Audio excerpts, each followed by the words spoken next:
Hola a todos y bienvenidos a un nuevo episodio del Chisme Internacional. Como todos ya saben, mi nombre es Ana Sofía González Ana Sofía García. y el día de hoy venimos a dar un breve resumen de un libro que es clave para entender todos los chismes, problemas y pues en general toda la locura que pasa en el sistema internacional y que sé que tanto como nosotros sé que les van a ser muy útil para entender esta bella disciplina que son las relaciones internacionales. Sí, totalmente. Siento que el libro del que vamos a hablar hoy, que se titula Geopolítica para el Mundo Contemporáneo, el cual está escrito por Diana Uribe, una locutora, filósofa y podcaster colombiana muy reconocida, a la cual ciertamente admiramos y respetamos mucho por brindar tanto conocimiento histórico y político al público. Nos permite entender las raíces de la mayoría de los problemas del mundo de hoy. La forma de actuar y de pensar de las potencias desde un foco más histórico y un análisis claro que está genial para que sea más fácil entender todos los rollos que están pasando hoy en día. Por lo que si te interesa resolver algunas preguntas como cómo llegamos al mundo contemporáneo, cuáles son los grandes cambios del siglo XX, perdón, y siglo XXI que moldearon la política internacional, porque los conflictos internacionales del presente tienen raíces históricas tan profundas, quédate que hoy te lo presentamos a partir del análisis del libro Brújula del Mundo Contemporáneo. Bueno, pues Diana en este primer capítulo, el cual se titula Europa y el paradigma de Occidente, nos explica cómo Europa después de las guerras mundiales trató de reconstruirse y sanar sus heridas, y se aborda el surgimiento de la Unión Europea como un proyecto para evitar futuros conflictos y consolidar un orden basado en valores occidentales. Por lo que este capítulo nos sirve para contextualizarnos sobre cómo el paradigma occidental dominó la política, economía y cultura globalmente, marcando la pauta para la organización del mundo contemporáneo desde esa perspectiva, ya que como la misma Diana menciona, me permito citar, la historia de Europa es fundamental para entender el mundo contemporáneo, porque fue allí en esa pequeña península euroasiática en donde desde hace un par de siglos se forjaron las ideas que varios de los países europeos expandieron alrededor del globo. Por lo que para hacerles un breve resumen les voy a decir algunas ideas principales que tomamos de este capítulo.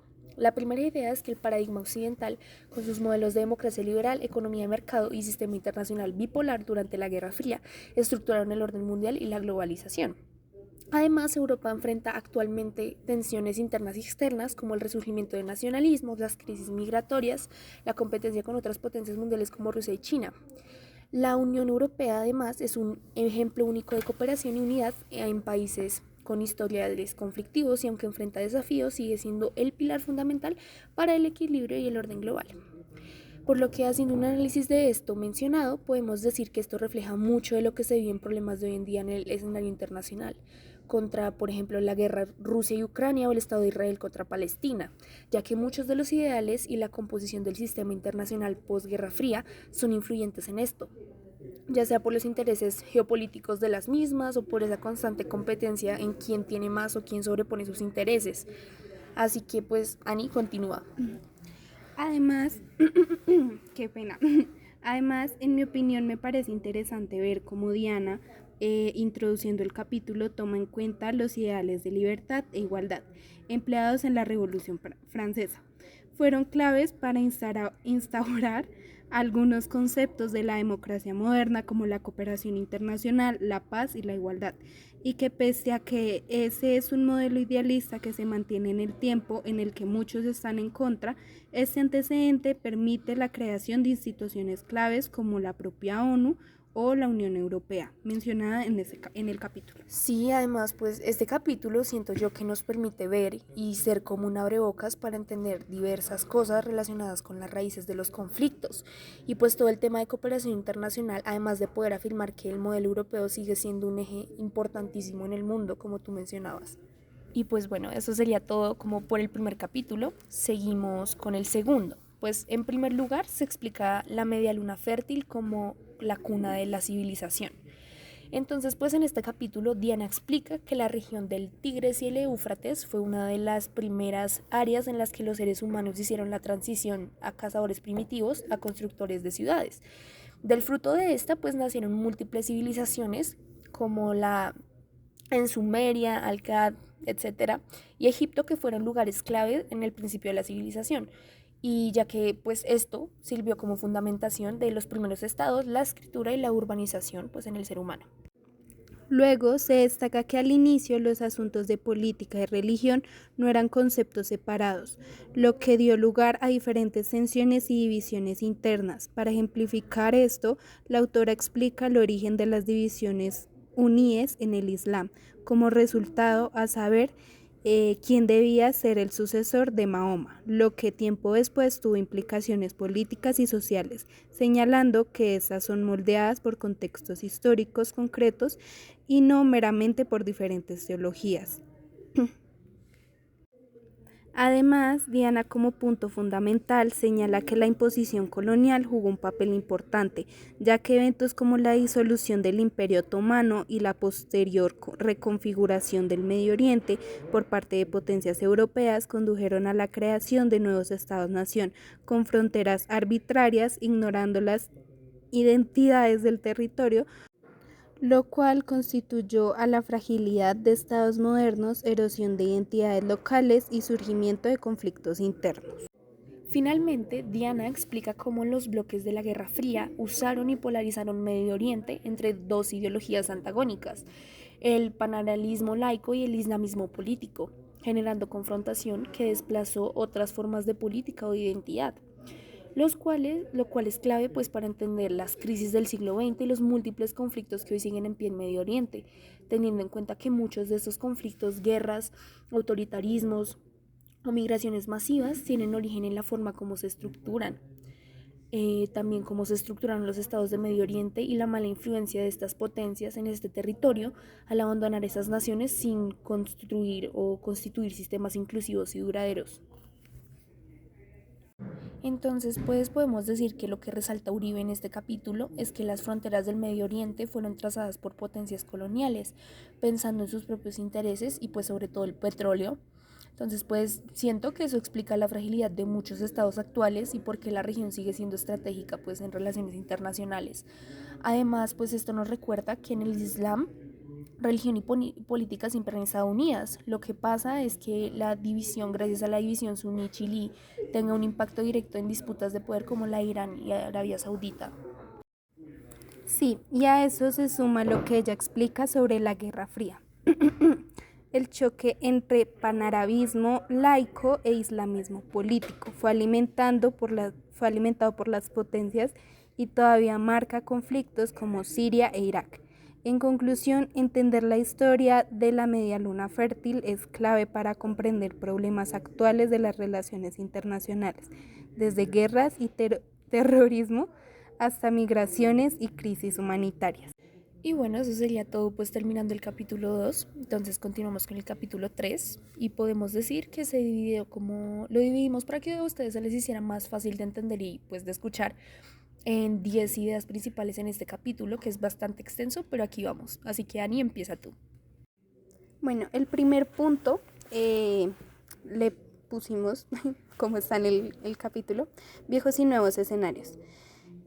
Bueno, esta parte nos habla de que el mundo pasó de la bipolaridad de la Guerra Fría a un escenario multipolar, donde los actores como China, India, Brasil y la Unión Europea ejercen poder en ámbitos económicos, tecnológicos, mediáticos y ambientales.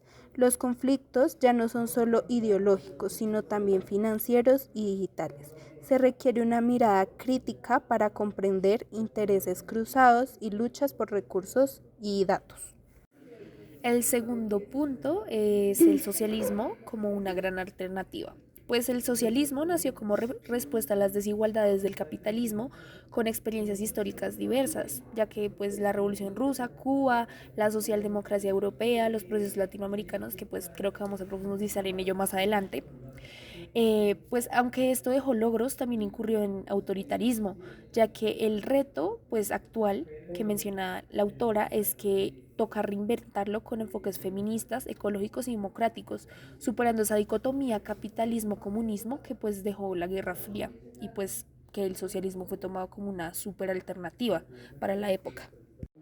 El tercer punto es de zares a soviets. La Revolución Rusa transformó el imperio zarista en la URSS.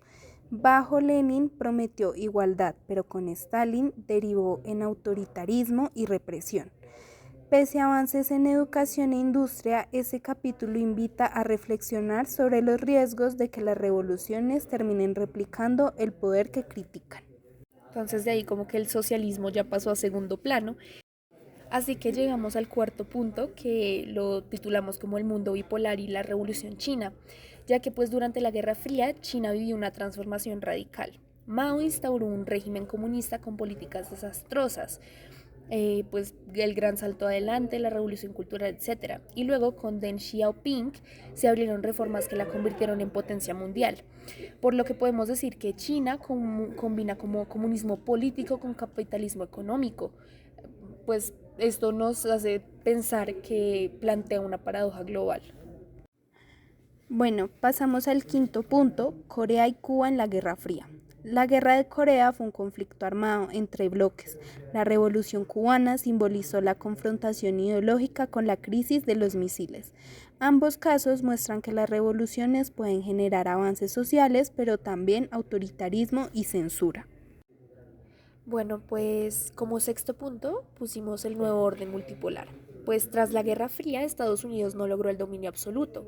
Entonces, hoy existen múltiples polos de poder: Estados Unidos, China, Rusia, India, Brasil. Y pues todo esto, según la autora, pues tienden a tener colisiones cambiantes. Entonces el poder actual se mide en datos, narrativas y control ambiental, ya que pues ya no es como a la antigüita, por así decirlo, que era solo en fuerza militar, sino que puede ser una oportunidad de cooperación o también una fuente de caos. Es como las dos caras de la moneda. El séptimo punto, rezagos de la Guerra Fría. Podemos decir que aunque terminó en 1991, sus huellas persisten. La expansión de la OTAN, la guerra en Ucrania, las tensiones en Asia, los regímenes autoritarios en América Latina, las rivalidades ideológicas mutaron en conflictos geopolíticos y tecnológicos. Comprender el presente exige memoria histórica. Y pues siguiendo con conceptos históricos, porque es muy importante la memoria, tenemos el renacer de Rusia y China. Rusia con Putin se consolidó como potencia autoritaria y militar, por lo que China expandió su influencia con la Franja y la Ruta, liderando tecnología y comercio. Ambos desafían la hegemonía occidental y obligan a repensar la democracia, la soberanía y el poder global. Como penúltimo punto, Rusia por la senda del zar. Putin gobierna con centralización autoritaria y culto al líder, recordando el zarismo. Se muestra cómo el autoritarismo puede disfrazarse de estabilidad, representando riesgos para la democracia y la participación ciudadana. Y ya por último, en este capítulo tan largo tenemos a China y las ironías de la vida, ya que pues China combina comunismo político con capitalismo económico, lo que dijimos anteriormente. Entonces eso significa que saca millones de la pobreza, lidera tecnología y comercio, pero pues reprime minorías y controla férreamente a su población. Por lo que es un modelo contradictorio, ya que obliga a cuestionar el significado actual de comunismo, libertad y progreso. Así que básicamente podemos decir que este capítulo traza la transición del mundo bipolar al multipolar, analiza las luces y sombras del socialismo y examina cómo Rusia y China redefinen la geopolítica actual. Por lo que esto nos debe invitar a pensar críticamente sobre el poder, las revoluciones y los modelos alternativos al capitalismo, sin caer en visiones simplistas que pues dejen de lado todo lo que mencionamos. Sí, además, el mundo ya no es el de la Guerra Fría, dividido entre capitalismo y comunismo. Hoy vivimos en un escenario multipolar, donde el poder se reparte entre Estados Unidos, China, Rusia, la Unión Europea y otros actores. Los conflictos ya no se juegan solo en el terreno militar, sino también en lo digital, lo económico y lo ambiental.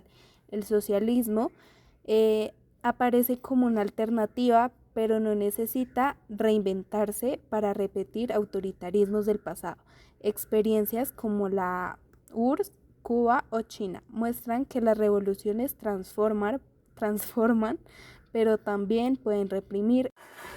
En relaciones internacionales, todo esto nos recuerda que no basta con ver las ideologías, debemos entender cómo se cruzan intereses, narrativas y nuevas formas de poder en un sistema global más complejo que nunca. Y finalmente, en el capítulo Horizontes, Desafíos y Alternativas, pues se describe el siglo XXI como una encrucijada histórica marcada por crisis profundas. La desigualdad, las migraciones, el cambio climático y la automatización son un reto, y pues al mismo tiempo los avances científicos y sociales presentan cifras alarmantes.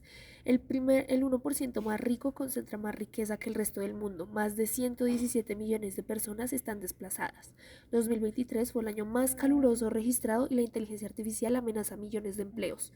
Frente a ello se plantean alternativas como la economía circular, las energías limpias, la educación crítica y la cooperación global. La larga lucha por la igualdad recorre los movimientos históricos contra las jerarquías de género, raza, clase y orientación sexual, desde los sufragistas y Martin Luther King hasta Ni Una Menos y Lives Matter. La igualdad se muestra como una deuda histórica aún vigente.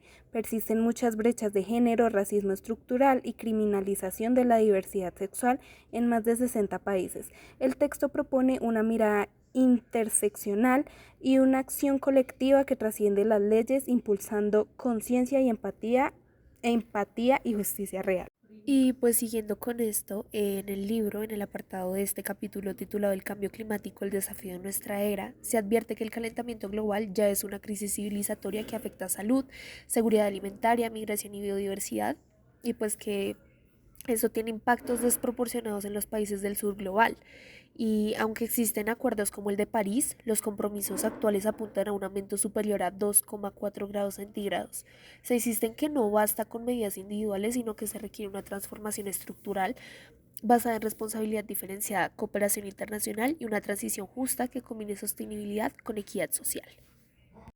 Finalmente, el desafío de nuestra era plantea que estamos ante un modelo civilizatorio agotado, pero también frente a oportunidades inéditas. La tecnología, los movimientos sociales y nuevas narrativas como el buen vivir o el decrecimiento ofrecen caminos alternativos. El cambio no vendrá de las élites, sino de las comunidades y juventudes que impulsan transformaciones éticas, culturales y políticas. El resto no es solo técnico, sino espiritual. Repensar qué significa vivir bien y construir un futuro con dignidad, sentido y comunidad.